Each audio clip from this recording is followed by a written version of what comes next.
We are in unprecedented times of chaos and change, and you might be feeling panic or anxiety or depression or even hopelessness. You might be feeling powerless to do anything in the middle of all that you're witnessing. Our guest today, Monica Gullotta, is a mental health educator, mentor, lecturer, and author that's here to talk to us about finding that inner peace in the middle of collective panic. Join us to find out more. Soul Nectar Show, the Soul Nectar Show. You're invited, delighted to discover who you are. Anything is possible if you believe. So join us on this beautiful journey. Soul Nectar Show. Soul Nectar Show.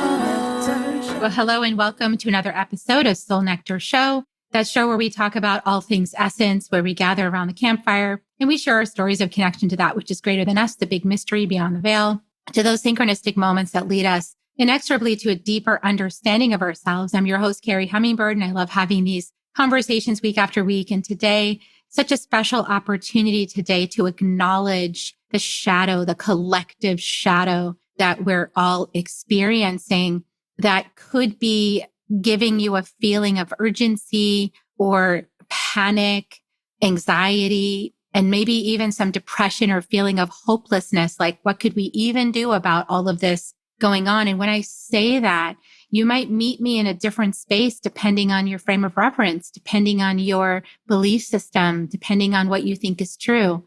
And so I want to start off by saying that, just so we're all on the same page, that from a mental health perspective, we're dealing with a lot of rapid, seemingly not well thought out change that is impacting a lot of people that don't necessarily, quote, like deserve it.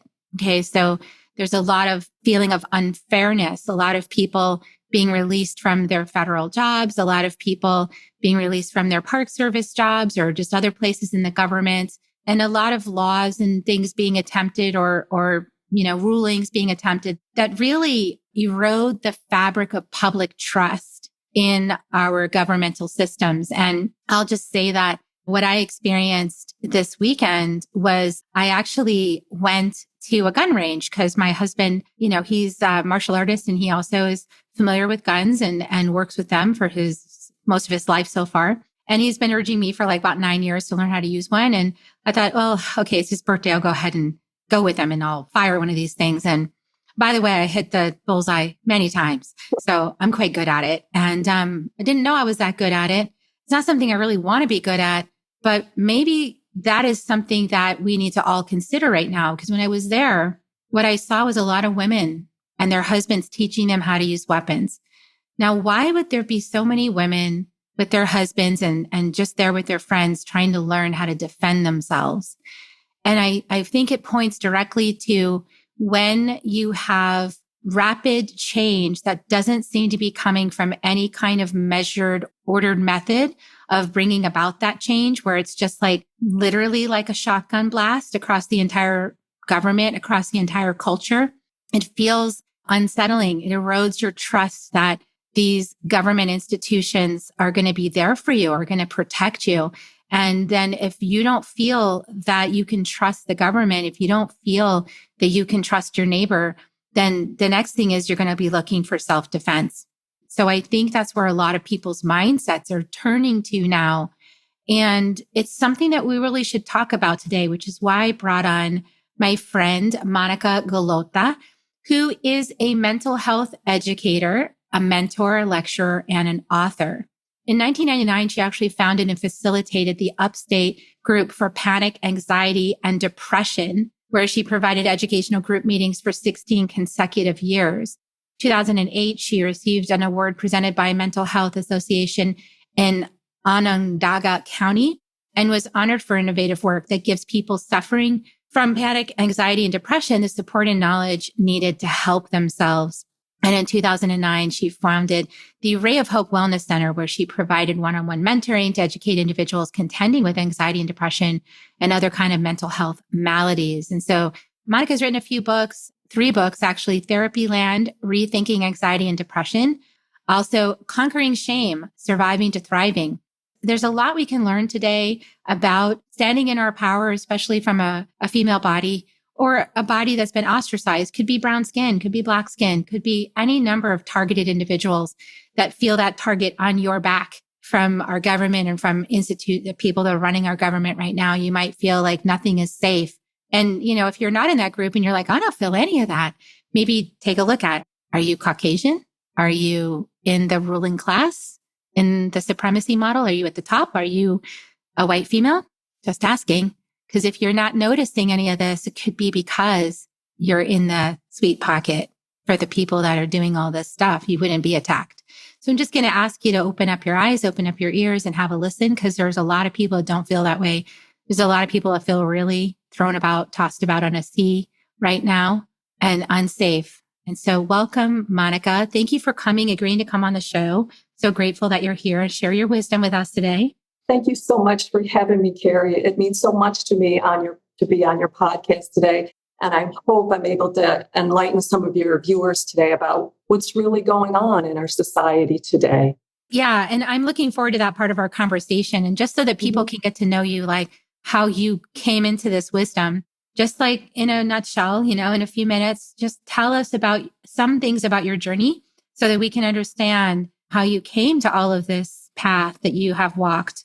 Absolutely. So I came from a highly dysfunctional home where there was a lot of toxicity, there was a lot of fear, there was a lot of trauma, there was a lot of shame. And for many, many years, I never knew what was wrong with me. And what, in essence, was wrong with me had more to do with the environment that I was living in. Again, there wasn't a whole lot of secure attachment and security and attunement. And so my parents were dysregulated, and therefore I was dysregulated. And to kind of segue into anxiety, my anxiety was so debilitating, Carrie, that I literally was afraid to go to school, afraid to get on the school bus, afraid to take out different books at the library, afraid to go to the bathroom. So in terms of anxiety and panic and hypervigilance, that's what I lived 24 hours a day, 7 days a week for many, many decades of my life, never knowing what was going on with me.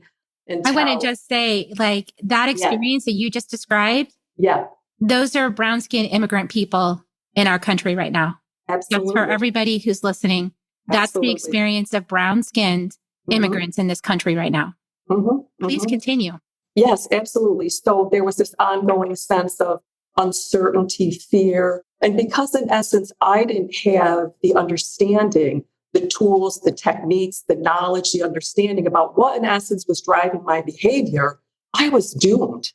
And so in essence, here's what I want to really highlight today about individuals that might be grappling with symptoms of panic, anxiety, or this unrelenting fear.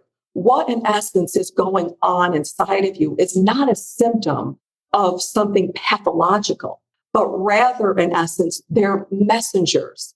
So I like to think of anxiety and depression as allies.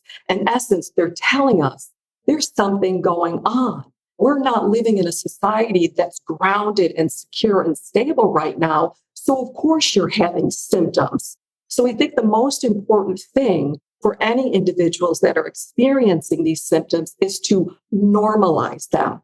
So when in essence they surface, it's about acceptance and saying to yourself, of course I'm feeling symptoms. Look at the world that we're living in. I don't know from 1 minute to the next how safe and secure I'm going to be. So in essence, it's about, again, normalizing symptoms and coming from a place of what I refer to as agency, power, and control. So when the symptoms come up, it's like, okay, I see you, I acknowledge you, I recognize you. How can I move into managing you and working with you and having you help me through this very uncertain, tumultuous time? Yeah. And it seems to me that you had your experience in your family system, right? And so our idea about a family system, and of course, many people that have been watching this podcast know that this idea is kind of false, but the idea is that your home environment would be the safest place for you to be, would be the place that you're the most loved and the most accepted and the most embraced. And, and then you can go to school where it's scary out there because you don't know those people and they don't have your back. And some people got that experience at home. I know my husband did, and his African-American family, he had that experience of being loved at home. And then the outer world was the place where it was like more scary.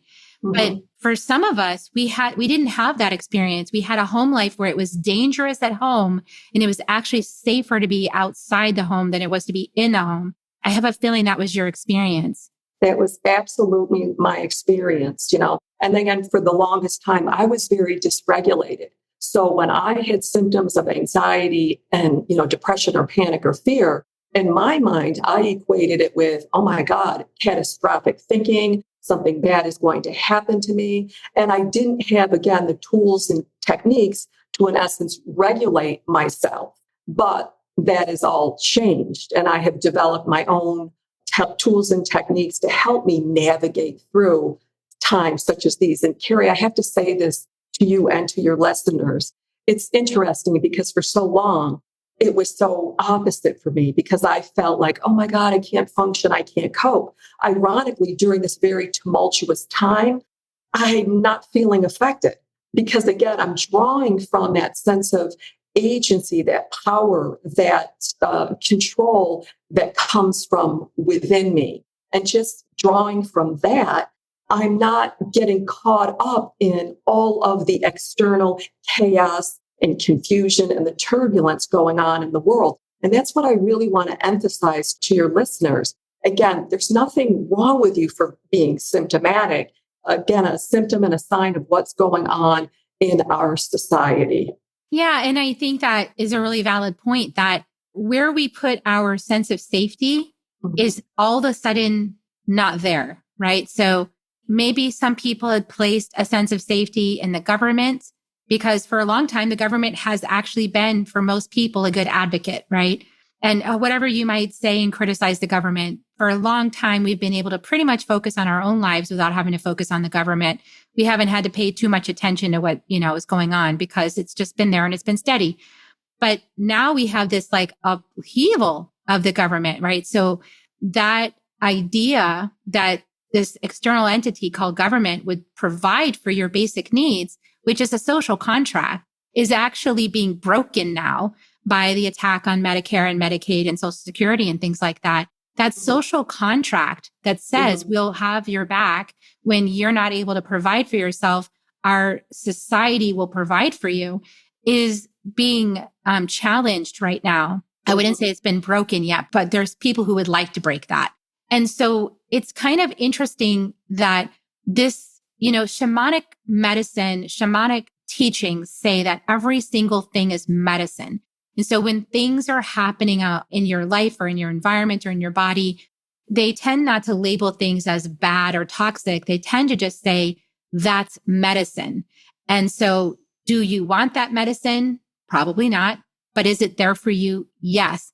And I think the medicine that's here in this situation is calling us each to lean into a larger sustainable resource than government or family or community, right? It's a larger sustainable resource. And what is that? It's the earth. It's the divine. It's whatever right? It's that aspect of self that's timeless, that's eternal, that's here for us now as we go through this experience, this sort of closing of the Piscean age. When, we're getting the grand finale of all the fireworks displayed. If you've ever been to a fireworks show, like the last bit of the fireworks show, they set off like gazillions of fireworks all at once. And that kind of like what this feels like is like gazillions of fireworks. Like, let us show you all the triggering things that your ancestors went through in their time on this planet. And let's just do it as a massive fireworks show and just scare the hell out of you, with what your ancestors survived.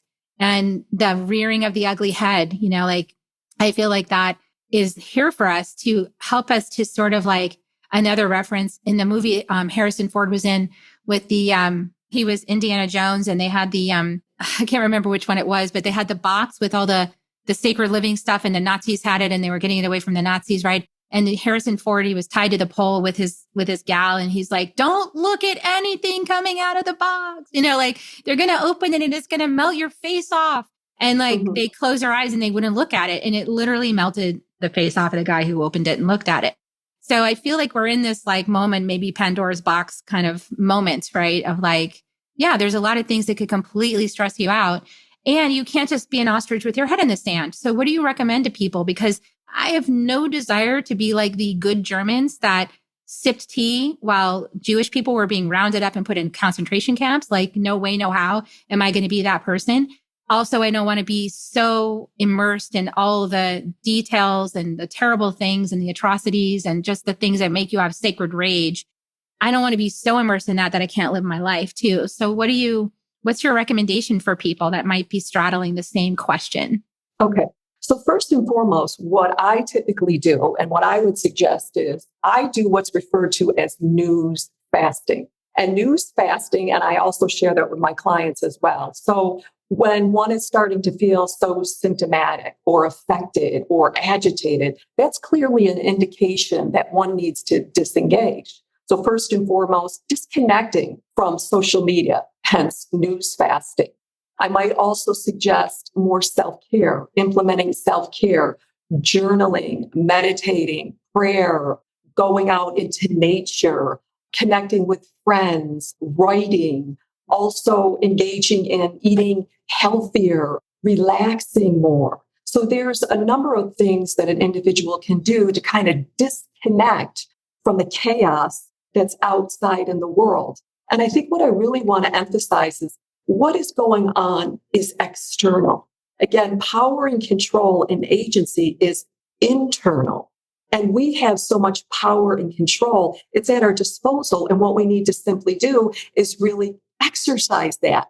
And, the more we do it and the more we engage in these uplifting, positive practices, it's going to stabilize us and ground us more and more and more. And again, when we find ourselves getting off center, not grounded anymore, again, getting back to those practices, that's key. Because again, if you keep just engaging in all this negativity feedback, it anchors you and has an adverse effect on the whole, your spirit, your human condition, everything, your functionality. So I would say engaging in those particular practices would be quite helpful. Yeah, it feels like for me that I'm an empath, so I experience everything empathically. I'm tuned to the 12th house Scorpio, so I'm deep collective. I'm feeling everything on the collective level. And so for me, it's like, it feels kind of like my cup gets full of the stuff that is out there. Like I'll be watching what's going on the feed. I'll be picking up this or that or watch a targeted broadcast by a trusted source. And then I'll have to actually, like you said, a non-attachment, non-engagement, retreat back into my cave, process everything that's come up for me, right? Because there's a lot of stuff that's come up for me. And some of that's my soul work. Like some of that stuff is ancestral. I had ancestors who experienced this kind of treatment, or it's like my past soul life, or it's just me in an earlier version of myself in this life.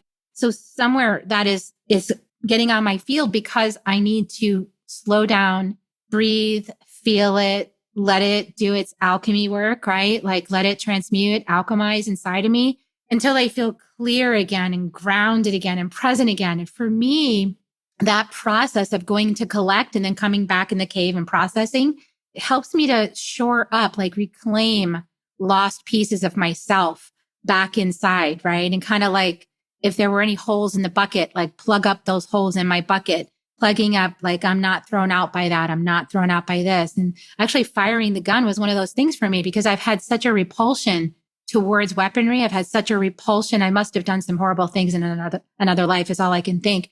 But I had such a repulsion to it. And it was like, no, I need to actually reincorporate this into my being. It's like, yes, I can do this. I can shoot a gun. I can fire a weapon. It doesn't change who I am in my integrity level to know how, right? So it's like bringing that piece back in and any forgiveness that needs to be done for whatever ancestry or lifetime is having that experience of repulsion. It's like, okay, let me just bring that back into my human experience. So for me, I feel like it's all like an opportunity for us now to do this massive review, on the Piscean age and any lifetimes that we had or the ancestry that we chose to incarnate in. It's do all this like deep rewiring and reclaiming of ourselves by feeling it to heal it. What do you think about all that? Absolutely. Absolutely. I feel like it's so necessary to be able to, again, feel empowered, be able to take what's going on and utilize it in a way that doesn't work against us, but works for us. So again, if certain things come to the surface, it might be, oh my God, I'm feeling so angry right now, or I'm feeling anxious or fearful. Okay, what are you trying to convey to me? What is that you're afraid of? What, in essence, can we work on together to come to resolution, to feel more relief, to feel empowered, and to feel in control? I think what's going on at a macro level is this very controlling kind of demeaning kind of power that's being utilized to anchor people down and destroy their spirits and their outlook and their hope and their peace and their joy. And that's what we need to be so cognizant of and say, that's what's going out there externally. That's not going on inside of me internally. I can continue to be happy and grounded and remain peaceful regardless of all of the chaos that I am witnessing and experiencing, because that's about them. That's not necessarily about me. And therefore, I don't have to allow what's going on externally define what's going on internally. The peace and the serenity and the joy is always within. One just needs to tap in on that and utilize it as an ongoing resource during, again, these very tumultuous, chaotic times that we're living in. Yeah. And I think what you're speaking to is attention. So our attention is actually more valuable than money. Our attention is what they're looking for. It's kind of like I have had small children. I think you've had children. Small children try to get your attention. They throw a tantrum. And if you don't pay attention to it, if you set the pattern, if you already kind of know that and you don't pay attention to it, you give them what they need, but you don't give energy to it, then that method of getting their way sort of evaporates. But most of us, we started off as parents not knowing that. And so, and some of us that maybe had parents that were not available, or they didn't really want to be a parent to us, or they felt uncomfortable around us and they didn't want us there. And I think that at least one of our members of our leadership in the government right now, and if you can call it leadership, had that situation. His mother actually spoke to that. I didn't want this child. It caused me a great deal of stress. I had to go to a mental hospital, this kind of thing. So when we grow up with that, we never actually move beyond the toddler response because it gets frozen in place as like, this works, so I'll just stay here.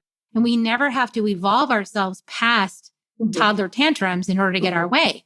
We don't learn how to work with others. We don't learn how to listen, how to negotiate, how to compromise, how to maintain civil, respectful connection with another human being, even though there's a disagreement. So I think in the United States, we have a lot of really immature relating skills, and it's reflected by the people who were elected. So we really have to look at ourselves in asking ourselves, am I consciously relating in a mature way, or am I burning bridges because that's all I learned how to do as a toddler, was throw a tantrum and burn a bridge, instead of actually staying with the really beautiful alchemical experience of understanding a perspective that's different than yours. I remember this came up for me during the pandemic when all the vaccines were coming out and they were saying, oh, you have to take this vaccine. You have to, it was kind of getting really authoritarian and controlling about it. And I was not feeling a yes in my body. I was feeling like, no, that's not for me. And so I was with a lot of other people also around me saying, yeah, that's not for us. That's not for us. And feeling attacked and bullied and disconnecting from family members and shunning people and getting stressed out and finding new communities and just saying, well, that's just done. I'm never going to talk to them again kind of thing. But what's different is that I decided to heal the mother wound, and I decided to come back and practice my conscious diplomacy skills and talk to my parents and talk to my brother and my family who were really immersed in the idea that it was helping them. And they were concerned about me. And so when I could receive the love behind the criticism, behind the fear, when I could receive that really what they were saying was, we're terrified you're going to get sick and you're going to make us sick. It was like, wow, I was able, and it was like a distortion field. Like there was like this weird energy of distortion that I had to be present with in order to bridge the love that was clearly there for them and that was definitely there for me without feeling so attacked and taking it personally. I had to really be present for weeks during that time. And what happened was we got to the other side and they respected my choice to not take the vaccine and I respected their choice to take it. And it became a non-issue. So I don't think it's my supposition when I look at people and how they're reacting to things that they didn't take that journey to more maturely relate to people with a different perspective. Absolutely. So I think in some instances, some individuals are what I refer to as unhealthy, unhealed, and unwell. And I think sometimes when they are affected by a particular trauma at a certain age, some of them might experience what's kind of referred to as like a developmental arrest. And so in essence, their emotional maturity level becomes stunted. And so you look at some individuals that are in high places right now, those people clearly might have been very much affected. And we see how they act out, and it's about control and fear and their inability to have compassion and understanding. When we look at those particular behaviors, those are symptoms of perhaps of what has been left unhealed. So in essence, they're unhealthy, they're unhealed, they're unwell. But what we need to realize is, although they're coming from places of power and control and dominance and fear, that in essence are the parts of themselves that are unhealed. However, if we come back with more fear and anger and animosity and hate, it's only going to, fear begets more fear, hate begets more hate. So in essence, we have to come back with more love, more understanding, more empathy, what have you, even if it keeps coming back to us with fear and power and control and dominance, because I feel in terms of the solution to any particular problems in the world, it's not fear, it's not killing, it's not hating, but it's love. Because love to me is the greatest healing agent of all. And when you look at individuals that are lacking in empathy and don't care about their brothers and their sisters, their food, their shelter, their clothing, you have to consider what happened to you that made you become this very callous, cruel, hardened human being that doesn't really care about what's going on, again, with your brothers and sisters. And that, in essence, is a symptom of what happened to them. So if we could look at them, and I know it's really, really difficult at times, but through more of a lens of compassion, that will give us a sense of understanding. And maybe we won't be so outraged and angry and mad at these individuals and can kind of become, more understanding and be agents of change, because we don't want to, in essence, keep promoting this hostility and this hate and this negativity, because it's not the solution to the problem. Yeah, exactly. And we need to be courageous in looking at ourselves. Yes. Because here's the other thing, and I know that so much of my audience has heard this before in terms of relationships, but I believe we're really seeing an epidemic society-wide of this, which is when we cannot own our mistakes and say, I made a mistake, then we're in the camp of the narcissist versus the empath.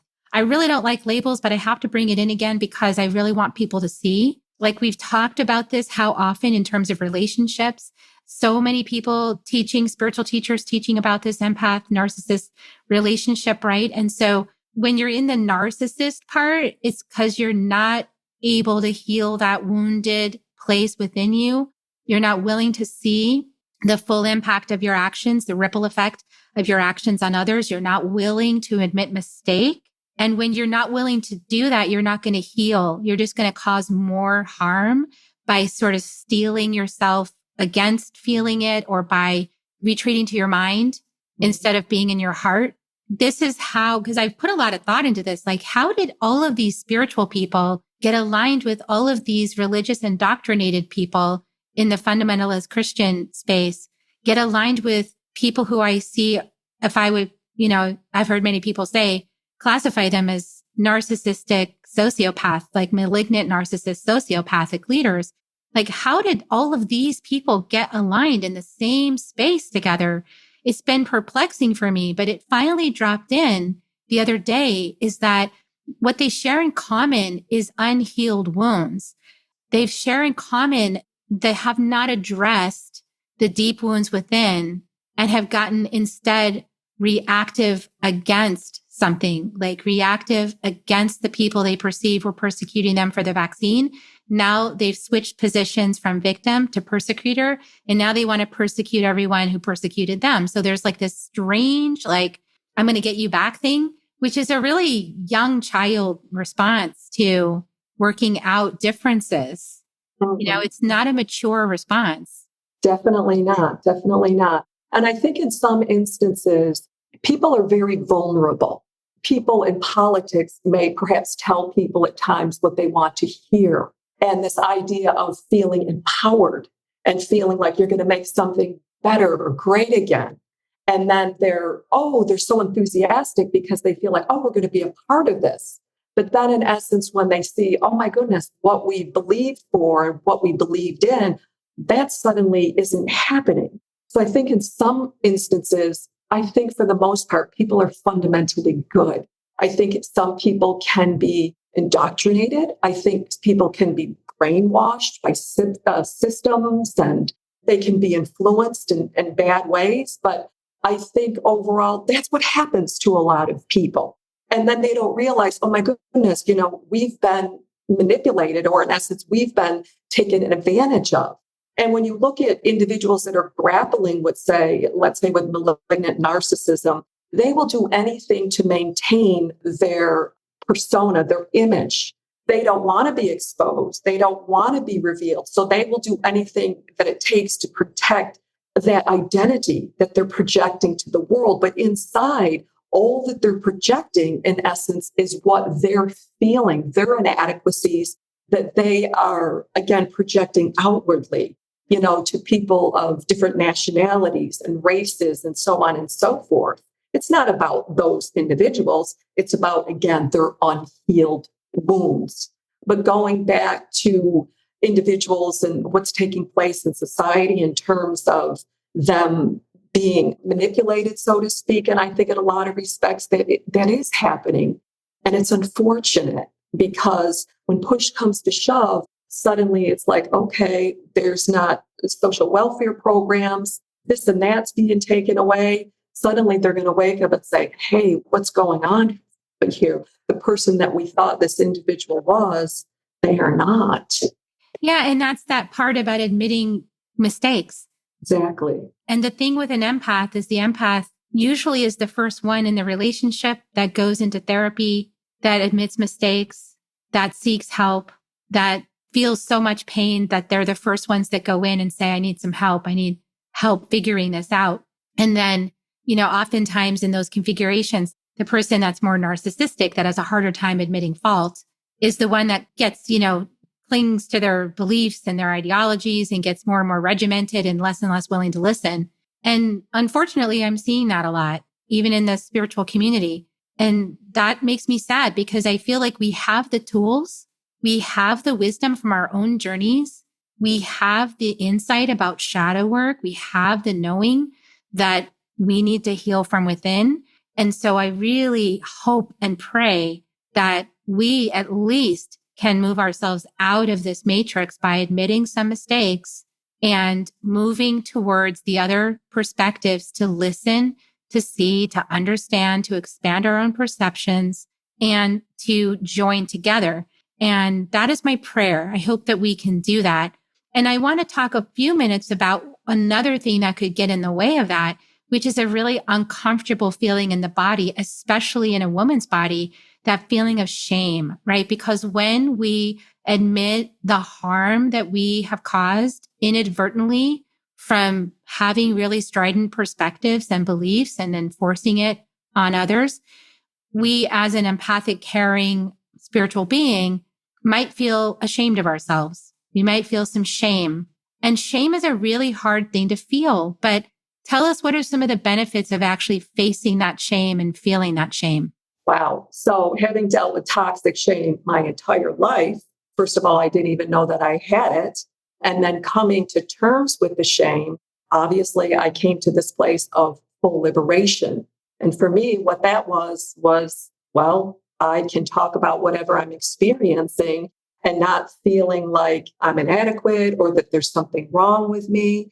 But again, I think when you go back to narcissism, my mother was a narcissist. And so, in essence, a lot of the shame that she couldn't contend with, she projected onto me. And then it became internalized. And I was carrying all this shame, feeling ashamed of feeling defective and unlovable and unworthy and all of that. That was never really mine to begin with. It was, again, her shame being projected upon me. So being freed up of shame and being liberated from it, you're no longer bogged down. You're able to talk about it and you're able to share your experiences, and knowing that the vast majority of people on this planet have some degree of shame, obviously themselves as well. Yeah. And when we can talk about it, instead of hide it and deny it and kind of build the walls, if we can instead feel it, let it soften the walls, let it soften our hearts, let us take accountability and responsibility for our own actions and words and beliefs, but also not rake ourselves over the coal over it. You know, we believed what we believed and now we see something new. And so we can believe something new because we're learning, like we're in Earth School. I feel like that construct or that message around we're in Earth School, you guys, we can make mistakes. And it doesn't mean that we're bad people. If we make mistakes, what we can do is correct them. We can learn from them. We can correct our mistakes. And there's something really beautiful about admitting a mistake. It brings in this wonderful energy of humility, and humility leads you to being this humble human. And humble humans are like delightful to be around, because in my experience, like a humble human respects other people's journeys because they respect themselves. They know that they're not here to like top down and force anything on any other person. They know that they're just here as a sacred witness. And it cleans up so much of what the Andean people call hucha, you know, heavy energy. When we as humans stop trying to control each other and make each other conform to our own ideologies and perspectives, when we just come back into ourselves, like you said, the place of agency and power is within ourselves. When we come back into that, we have so much capacity for love because we're not trying to change anybody. We're just being with whatever reaction we have inside, bringing our love to it, healing ourselves, reclaiming more of ourselves, right? And then just taking that inward journey with all of it rather than needing to like punish somebody outside of us or make them responsible. It's just such a different way of living. And I think that's how you stay in peace, right? I mean, ultimately, isn't that how, not to put words in your mouth, but ultimately, isn't that a factor in the peace you were talking about? Is that total self-accountability? Absolutely. Absolutely. It's all about what you cultivate on a daily basis, what you believe, what you cultivate in your day-to-day life. And again, what I really want to emphasize today is coming from this place of power and control and knowing that you can be part of the solution in this world and not of the problem. And again, all of this fear and this power and control that's trying to be instilled within us and upon us. No, that doesn't have to be, because we have the power, we have the control, we have the agency, we have what it takes within ourselves. We just need to believe that. We need to exercise that and live that every single day. And that's what I do on a day-to-day basis. And I share with all the clients that I work with. Yeah. And it's, you know, it's really about frequency as well. When we're able to transmute, alchemize all the heavy energies that we encounter during our life back into Sami. Sami is the other word. So Hucha and Sami. Hucha is the heavy energy that only humans generate. Just hear that, guys. Hucha is the energy only humans generate. It's heavy, dense energy. And when you can transmute that, alchemize it through your body, through your being, by feeling it to heal it, by being present with it, by remembering who you are in truth, by sinking your roots down into Mother Earth, when you can actually heal it, it becomes ordered, natural energy that you would experience out in nature. It's Sami, Sami. It's Sami. It's light. And we're here to do that. I believe we're here to do that. When we live from Sami, we create a very different reality than when we live from Hucha. So beautiful. There's so much in this conversation. I know that you have a master's degree in counseling. You've been in private practice since 2009. So people can work with you individually if they really want some support with working through the panic and the anxiety and the depression, even the shame, right? So developmental and recovery stages of shame to help them understand how shame becomes solidified. So is there anything that you would like people to know before we exit this interview?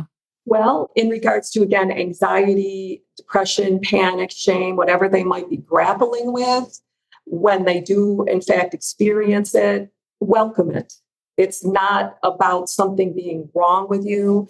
Again, they're messengers, they're allies. They want resolution. They want to be solved. They want to be healed.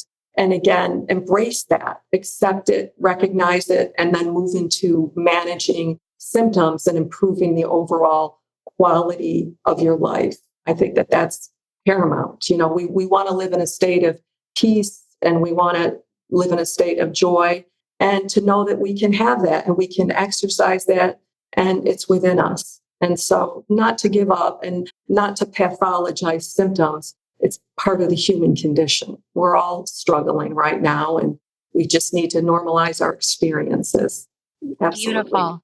Yeah. So you've authored 3 books. Are they all on Amazon? Or Yes. Okay. Yes. Therapy Land is the first book. Rethinking Anxiety and Depression, 2 Important Messengers, and Conquering Shame, Surviving to Thriving. So you can check out those books. I'll put the links below in the show notes, and just check out Monica. Go check out what her work is. Go find out more, go deeper.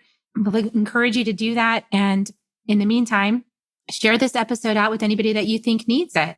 And I'm going to just close with kisses. So we always close with kisses.